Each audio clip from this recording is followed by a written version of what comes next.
What's up, guys? Today we're going to look at the Trey Amos film, the corner from Ole Miss, transferred from Bama 2 seasons ago. I want to see how he can fit with the Cowboys if they were to take him. Probably going to be a second-round kind of guy. And I want to shout out to all the people who voted. I'm happy you guys make a choice. I was choosing between Amos and Barron. And yeah, I do take some video recommendations. And let's get into the film real quick. Okay, so right away, I noticed he likes to stand up a lot when he's in man coverage. He stands right up. He doesn't bend his knees. That's a good pick. He needs to work on that, though, against these savvy route runners like Zay Flowers. He can't just stand right up. He needs to bend down, or he could lose balance and lose the guy he's guarding. It's funny, though, as an Ole Miss fan watching this game, because in this film, he's killing the other team, so he's not scared to press up because he knows the team's not as good. Against South Carolina, he plays back. This is a pretty high ball, but Trey gets in the face of the receiver, plays some great D. He lets him get a little bit open, but the ball, it made it so hard to catch when he knocks the guy's arms down. But yeah, Trey Amos, he likes to use his hands a lot. I do not like this play, though. Kyron Lacey kind of makes Trey Amos lose himself. He goes one way, goes back the other way. He can get wide open if he does the right route on Trey Amos. But yeah, he's playing some great D there, Trey Amos. That was on the side end. And here we go. They're going to take a deep ball here. Just underthrown ball. Trey Amos jumps the route.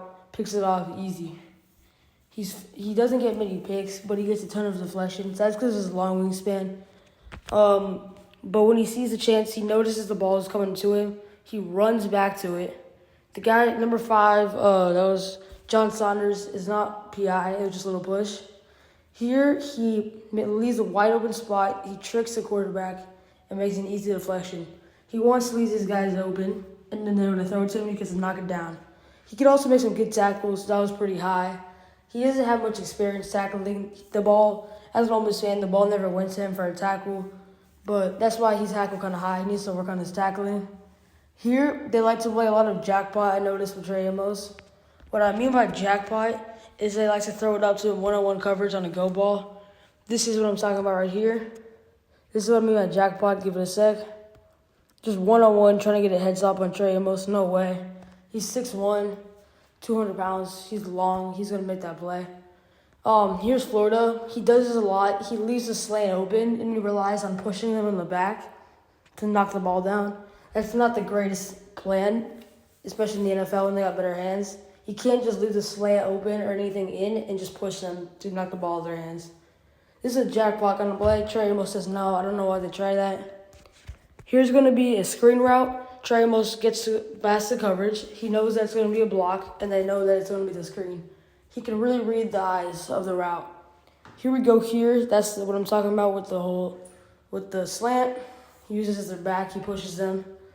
This play is really smart but the other guy, not Trey Amos. Charlie Wise, the defensive coordinator for Ole Miss, lets this slide. Trey Amos lets the guy get open. But the guy, he kind of forces him to drop it because if they look, you saw it a second ago, the linebacker's going to crush the guy catching it. That's Charlie Wise, defensive coordinator. Here we go. That's the pick. Deflection and a pick. Like I said, using the wingspan, can get in the guy's face and get a good pick.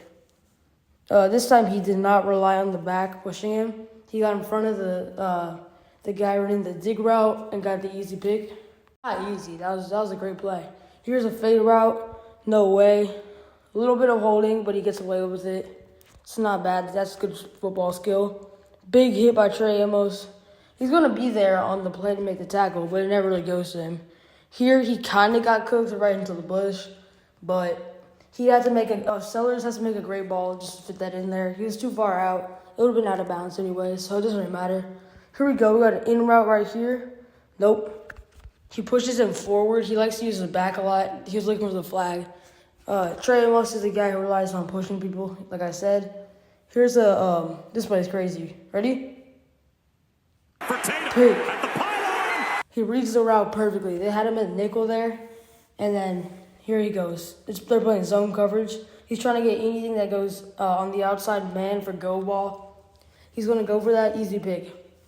They called it a pick. They said out of bounds on the announcer, but it was really a pick. Here's a great tackle pursuit. Goes a little high, but he knows he has people with him, so he's not really worried about that. He can miss him. He's an underrated tackler. When they go to him for a tackle, he's going to make it. Here we go. high, but like look, there's 4 guys there. He had a good game against Georgia. And here we go. This is the screen. That was low. That's a great tackle. Goes low. Perfect. I want to show y'all his 40-yard dash for a second. He runs a 4.42. He's got long strides, so 4.4. He's got really long strides, and that's helping NFL teams look at him. 85.6 grade this year on PFF. He played most of his games, and I think he's a round 2 guy for Dallas. Maybe Minnesota could take him, but for the Cowboys, round 2, if they get the running back, this could be a great play. Dallas did take him at pick 44. He's got similar feel to Bland and Diggs. They're a similar size. Both are on that 6'1" size. All 3 of them got really long wingspans. He plays a similar role, I think, as Deron Bland. He's like Deron Bland, but gets more pass deflections. I really like his hip rotation, but he needs to work on not popping up. And if he can do that, this is a really underrated player, guys. Not gonna make every tackle, high tackler. He needs to work on that, but he has experience playing with as Bama, obviously.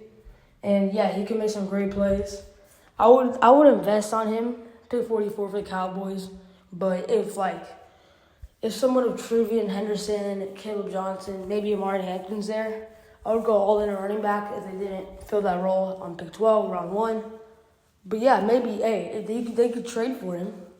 This is a player, underrated guy, like I said, that I would invest all my money in. All right, that's gonna be it for the video today. Make sure to hit that like and subscribe button. Share the video with friends if you want to. And yeah, as always, go Cowboys.